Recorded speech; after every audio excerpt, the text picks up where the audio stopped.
solubility. This is the second half of double replacement reactions. So far we've done part A. This is how you do part B and C. So there's actually going to be 3 equations for each double replacement reaction. They're called the molecular equation, or A. There's the complete ionic equation, or B. And then the net ionic equation, C. Molecular means it has molecules, all right?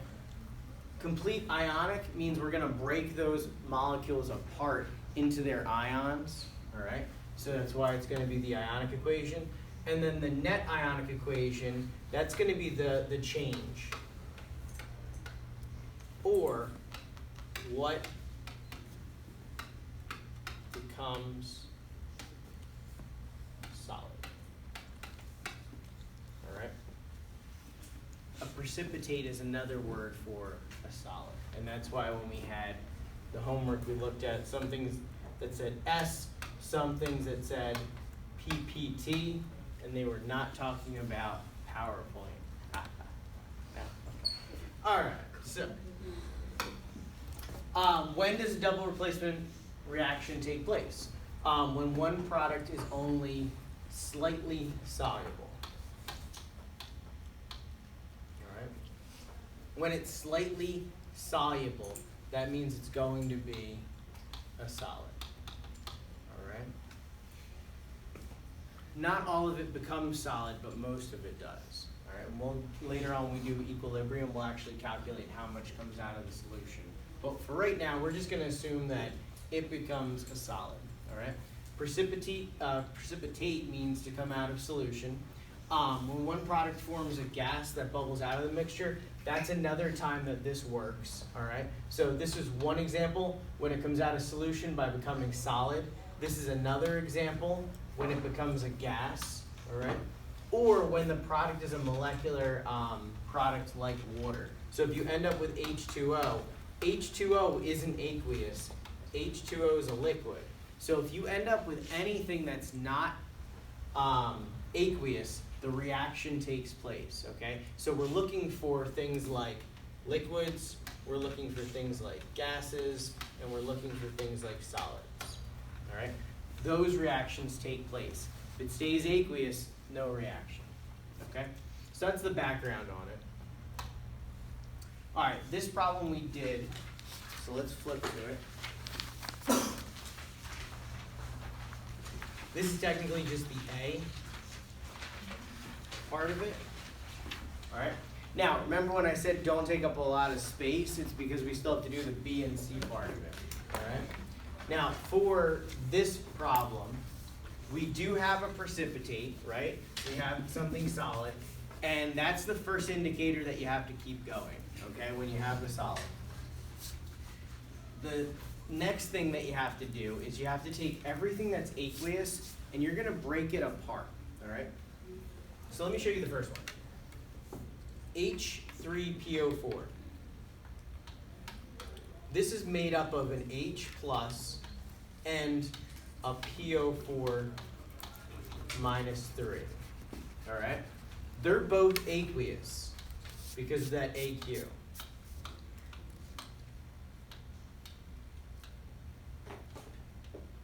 Right, so we have H plus aqueous, PO4 minus 3, and that's aqueous as well.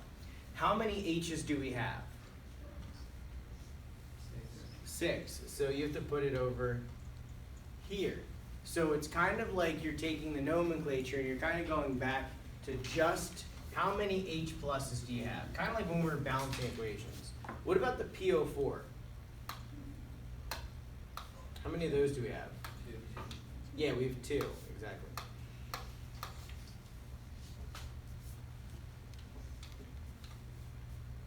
So that's a lot of writing. 6 H plus is aqueous.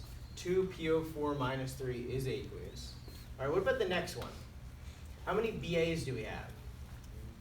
We have 3, so it's 3 BA plus 2 aqueous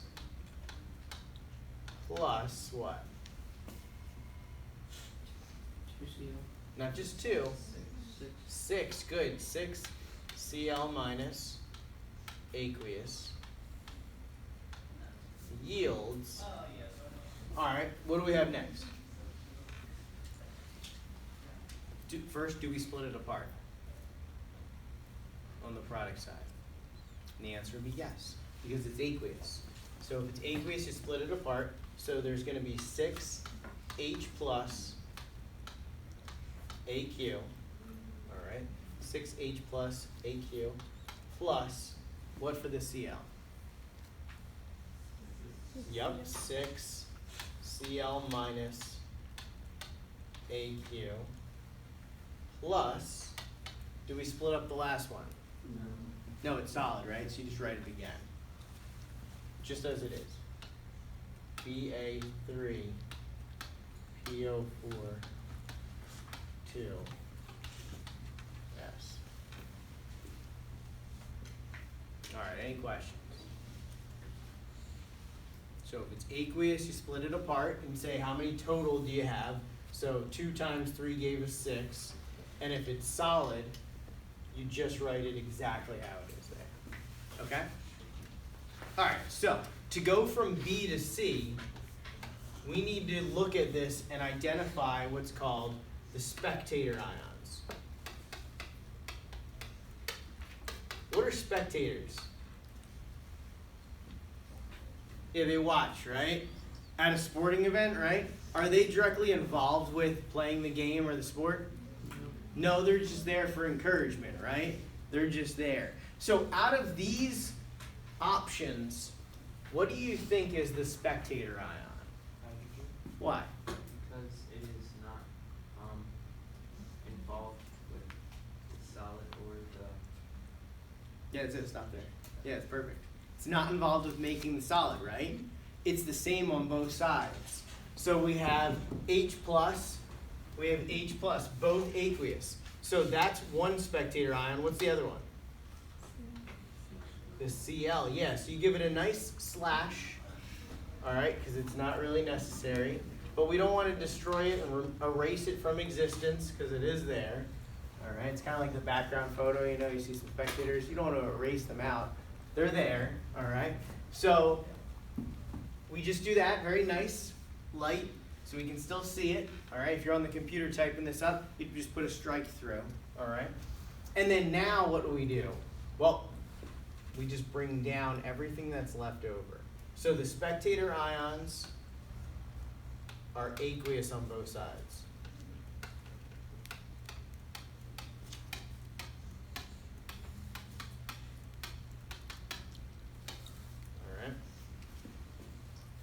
And, okay, so we bring everything else down.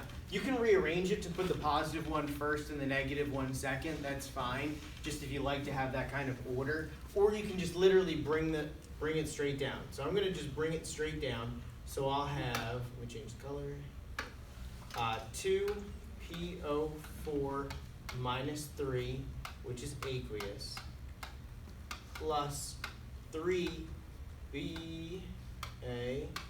plus 2, which is aqueous, yields Ba3 PO4 2, which is solid. Okay? Do you have to put the charges? Yes. Everywhere I put the charges, you have to put the charges. Yep. So where don't you put charges? The precipitate. The thing that's solid does not get charges. You also cannot have, so like if we're done with this, you would want to go back and erase these charges because you can't have charges for A. So A, there's no charges. B and C have charges, but anything that's solid never gets a charge. All right? Any other questions with that? So why is this called the Net Ionic Equation? Because this is what's actually happening in the beakers or in the mixture. All right, you're actually making this barium phosphate a solid. All right, good. And then this solid, you could also call it PPT for precipitate.